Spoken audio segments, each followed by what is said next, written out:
अबे उठ बे नंदू, जब देखो सोता ही रहता है। अरे खेतों पे नहीं चलना है क्या? जब देखो खाता रहता है, यहाँ वहाँ पड़ा रहता है?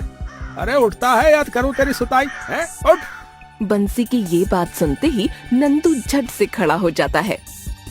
अब आया ना लाइन पे। अरे हमने अच्छे अच्छों की नींद उड़ाई है। तो तू तो फिर भी एक मामूली सा बैल है।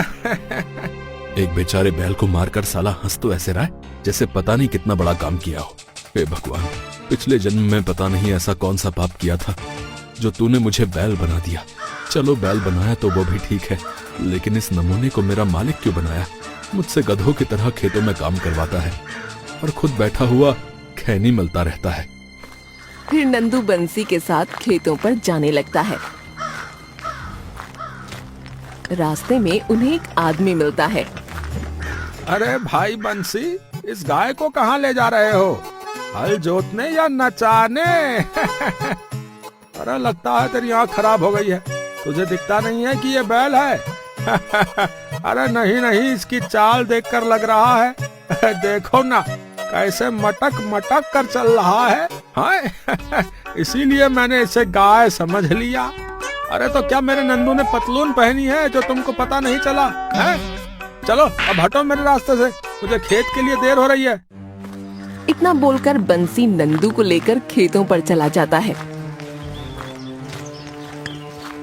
और उससे बहुत काम कराता है।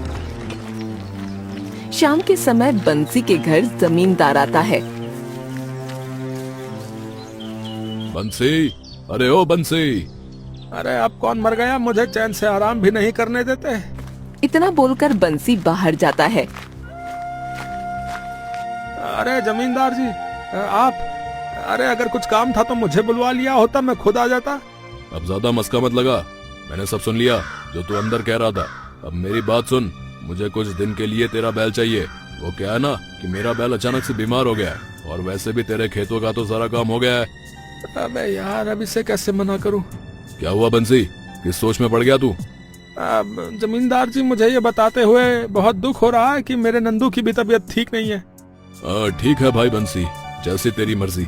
मैं तो सोच रहा था कि रोज के तुझे 100 रुपए दे दिया करूं। तेरे बैल की तबीयत ठीक नहीं है तो मैं किसी और के पास जाता हूँ।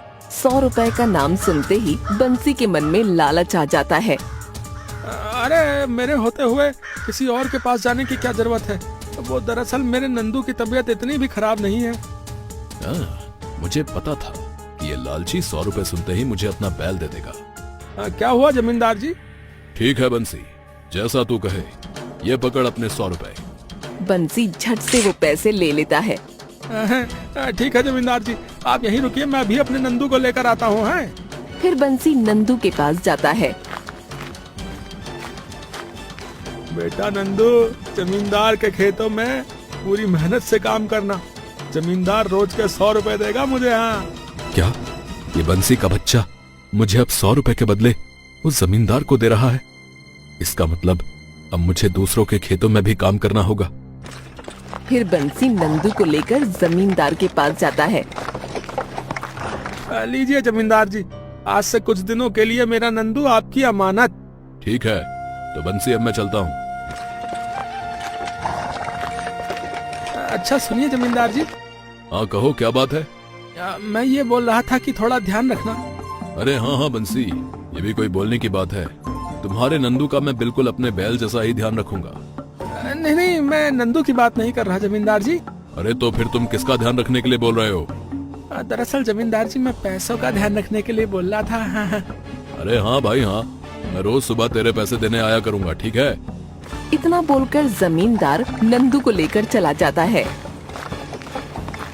क्या दिमाग है मेरा, कुछ दिनों के लिए उस नंदू से भी जान छूटी और कुछ काम भी नहीं करना। घर बैठे बैठे पैसे आएंगे, वो अलग है। चल बेटा नंदू, अब सही समय हो गया है यहाँ से निकलने का। अब तक तो सब सो गए होंगे। इतना बोलकर नंदू वहाँ से निकल जाता है और अपने घर जाकर सो जाता है।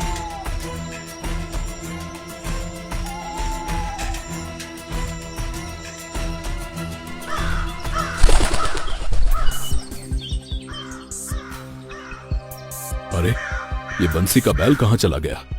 कहीं कल रात में उसे बांधना तो नहीं भूल गया? जमींदार नंदू को ढूंढने लगता है। नंदू, अरे बेटा नंदू, कहाँ है बेटा? देख, मैं तेरे लिए हरी हरी घास लाया हूँ। बाहर आ बेटा, कहाँ बैठा है चुपकर? कहीं कोई व्यक्ति नंदू को चुरा कर तो नहीं ले गया? अब क्या होगा? खैर, अब जो भी हो, मुझे उस बंसी को तो सब सच सच बताना होगा। इतना बोलकर जमींदार बंसी के घर जाता है।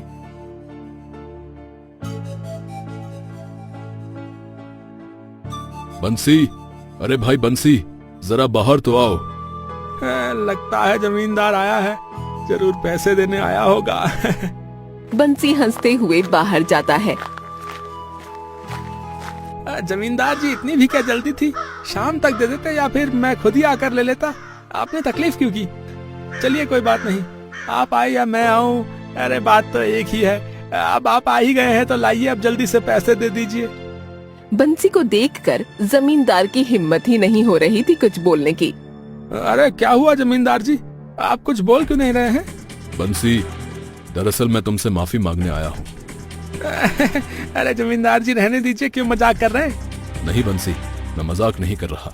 दरअसल किसी ने तुम्हारा बैल चुरा लिया है। क्या? ये क्या बोल रहे हो? हाँ बंसी, मैं सच बोल रहा हूँ। मुझे माफ कर दो बंसी, मुझसे अनजाने में बहुत बड़ी गलती हो गई। अरे ये कोई ऐसी वैसी गलती थोड़ी है जमींदार जी, है जो ऐसी माफ कर दूं? या तो मेरा बैल वापस कर या फिर मेरे बैल के पैसे दे। ठीक है बंसी, मैं तेरा बैल तो वापस नहीं कर सकता, पर मैं तेरे बैल के पैसे दे सकता हूँ। वैसे कितने का था तेरा बैल? जमींदार जी, मेरा बैल पूरे 50,000 का था। क्या? ये क्या बोल रहे हो तुम? दिखने में तो तुम्हारा बैल 10-15 हजार का लगता है। ठीक है जमींदार जी, तो मेरा बैल ही वापस कर दो। ठीक है ठीक है, तुम शाम को घर आकर ले लेना अपने पैसे। इतना बोलकर जमींदार वहाँ से चला जाता है। क्या बात है बंसी, घर बैठे बैठे ही पूरे 50,000 का फायदा हो गया। अरे इतने में तो नंदू जैसे 5 और बैल ले आऊंगा। इतना कहकर बंसी घर के अंदर चला जाता है। उधर बंसी के घर के पीछे नंदू आराम से सो रहा होता है। चल भाई बंसी, शाम हो गई, अब जाकर जमींदार से पैसे ले आता हूँ। इतना बोलकर बंसी जमींदार के घर चला जाता है।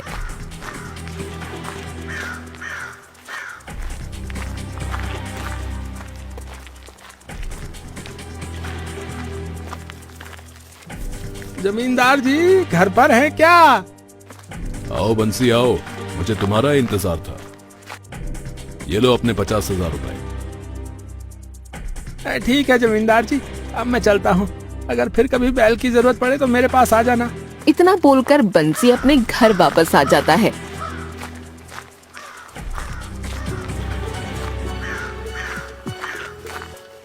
बंसी जैसे ही घर आता है तो देखता है कि उसके घर के दरवाजे पर नंदू खड़ा होता है। अरे नंदू, अरे तू कहाँ चला गया था बेटा? मैंने तुझे कहाँ नहीं ढूंढा। अरे आज तो डबल खुशी का दिन है, 50,000 रुपए भी मिल गए और तू भी वापस आ गया।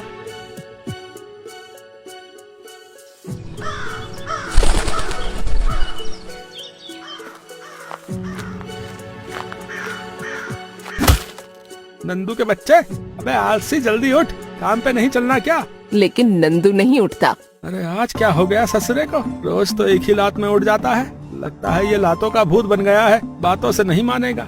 इतना बोलकर बंसी एक डंडा उठाता है और पूरी तरह से नंदू की पिटाई करने लगता है। पिटाई से बचने के लिए नंदू बेचारा खड़ा हो जाता है। अब चले नंदू जी। इतना बोलकर बंसी नंदू को खेतों पर ले जाता है।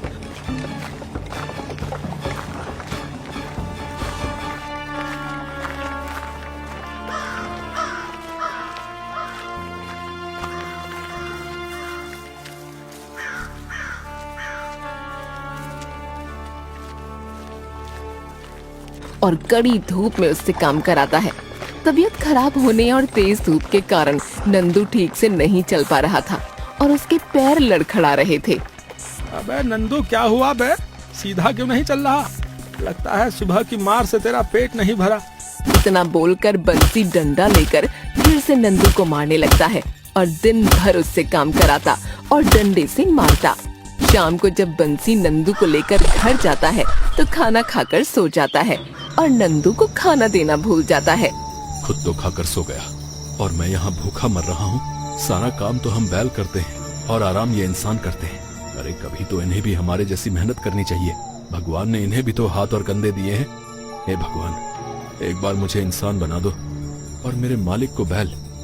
तब मेरे मालिक को समझ आएगा कि हमारी जिंदगी कितनी मुश्किल है। नंदू के इतना बोलते ही मंदिर की घंटियां जोर जोर से बजने लगती हैं, मानो भगवान ने उसकी ये इच्छा पूरी कर दी हो। सुबह होते ही नंदू देखता है कि वो इंसान बन गया है, बिल्कुल बंसी की तरह। अरे क्या बात है, मैं इंसान बन गया। धन्यवाद भगवान जी। अभी जाकर उस बंसी को देखता हूँ। फिर नंदू बंसी के पास जाता है, जो कि अब बैल बन चुका था। नंदू गुस्से से बंसी को लात मारता है। अबे उठ बे निकम्मे कहीं के। अबे कौन है बे जो मेरी ही आवाज में मुझे धमका रहा है? इतने में नंदू एक मोटा सा डंडा लाता है और बंसी को पीटने लगता है। अरे मर गया रे। अरे कौन हो भाई, मुझे छोड़ दो। अरे मर गया रे। तुम कौन हो भाई? तुम तो बिल्कुल मेरे जैसे ही हो। कौन हो तुम? धीरे धीरे सब समझ जाओगे बंसी बैल। क्या बंसी बैल? अरे ये क्या, मैं तो सचमुच में बैल बन गया। नहीं बंसी, तू अभी बैल नहीं बना। असली बैल तो तुझे मैं अभी बनाऊंगा। बंसी बैल, अब चलें खेतों पर जुताई करने। इतना बोलकर नंदू बंसी को मारते हुए खेतों की ओर ले जाने लगता है। रास्ते में एक व्यक्ति उससे बोलता है, अरे बंसी भैया, क्यों मार रहे हो इस बेचारे बैल को? वो कहा है ना भाई, पिछले 2 दिनों से मेरा बैल दूध नहीं दे रहा, बस इसीलिए। ऐसे हंसते हुए नंदू बंसी को लेकर आगे बढ़ जाता है। अरे लगता है बंसी का मानसिक संतुलन बिगड़ गया है भैया। अरे अच्छा भला बैल भी दूध देता है क्या, बताओ? इतना कहकर वो व्यक्ति चला जाता है। उधर नंदू बंसी को परेशान करने का एक भी मौका नहीं छोड़ रहा होता। अबे कामचोर, तू बैठा क्यों है? चल खड़ा हो। अगर मैं वापस पहले जैसा हो गया तो तेरी खैर नहीं नंदू के बच्चे।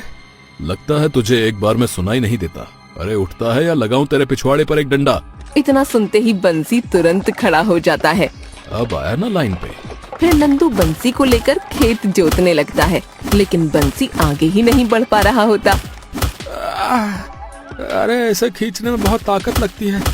पता नहीं ये नंदू इसे कैसे खींच लेता था। अरे चलना चलता क्यों नहीं? ओह, अब समझ में आया कि क्यों नहीं चल पा रहा है।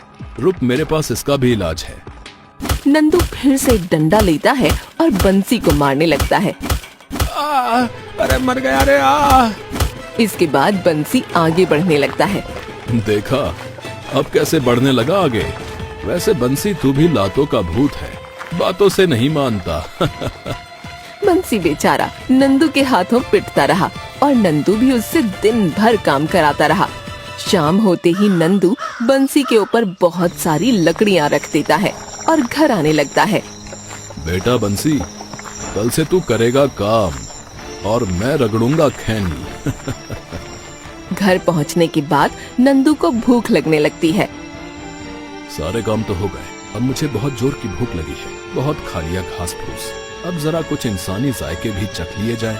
इसके बाद नंदू सीधा रसोई में जाता है। अरे ये क्या, यहाँ कच्ची सब्जियों के अलावा तो खाने को कुछ भी नहीं है। इतनी मेहनत के बाद खाना बनाना तो बहुत कठिन है, ऊपर से मुझे खाना बनाना भी नहीं आता। इसके बाद नंदू को मजबूरी में गाजर और टमाटर खाने पड़ते हैं। अरे मैंने तो खाना खा लिया, अब उस बंसी को भी कुछ दे दूं। इतना सोचकर नंदू बंसी के पास जाता है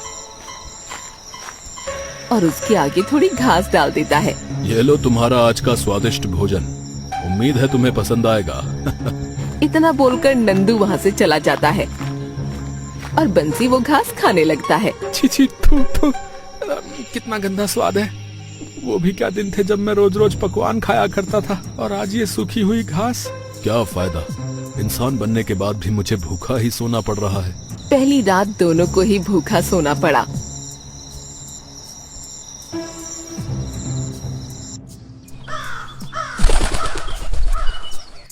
अरे यार, आज तो मेरा काम पर जाने का बिल्कुल भी मन नहीं कर रहा, पर क्या करूं, मजबूरी है।